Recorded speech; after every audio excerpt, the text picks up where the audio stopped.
वादग्रस्त ठरलेल्या केविला नाल्याच्या सदोष बांधकामाचे आणि नालेसफाईचं पितळ नुकताच पडलेल्या पावसात उघडं पडलं। या बांधकामामुळे साफ न झालेला कचरा नाल्यात तुंबला आणि नाल्याचं घाण पाणी परिसरातील गृहसंकुल आणि चाळींमध्ये शिरलं। त्यामुळे रहिवाशांच्या आरोग्याचा प्रश्नही उभा राहिलाय। या प्रकरणी बांधकाम आणि नालेसफाईचे ठेकेदार तसंच संबंधित अधिकाऱ्यावर देखील कारवाई करावी अशी मागणी रहिवाशांनी केली आहे। गेल्या 4 वर्षांपासून केविला नाल्याचं बांधकाम करून त्यावर स्लॅब टाकण्याचं काम सुरू आहे। या बांधकामामुळे पावसाळ्यात पाणी तुंबून हे घाण पाणी बाजूच्याच उथळसर भागातील गृहसंकुलांमध्ये आणि पुढे क्रांतीनगर पर्यंत असलेल्या घरांमध्ये उलटण्याची भीती काही दक्ष नागरिकांनी समाज माध्यमातून व्यक्त केली होती। याबाबत महापालिका प्रशासनाकडेही तक्रारी करण्यात आल्या होत्या, मात्र तरीही त्याकडे दुर्लक्ष झाल्यानं त्याचा फटका नुकत्याच झालेल्या पावसानं बसला।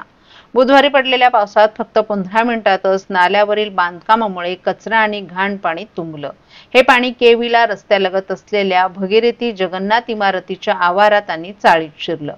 या गुडघाभर पाण्यात रहिवाशांच्या वाहनाचं नुकसान झालंच, शिवाय रहिवाशांच्या आरोग्याचा प्रश्नही उभा राहिल्याची माहिती येथील रहिवासी अपर्णा राणी यांनी दिली आहे।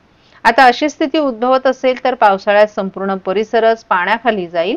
आज जशी स्थिती 2 वेळा उद्भवल्यानं रहिवाशांमध्ये चिंतेचं वातावरण पसरलं असल्याचंही त्यांनी सांगितलं। हा नाला उंचावरून वाहत येत खाडीकडे जाऊन मिळतो। केविला जवळील नाल्याचा भाग हा तीव्र उतारावर आहे, त्यामुळे वरून मोठ्या प्रमाणात वाहून येणारा कचरा आणि घाण पाणी केविला लगत नाल्यावर केलेल्या बांधकामांमुळे अडतं।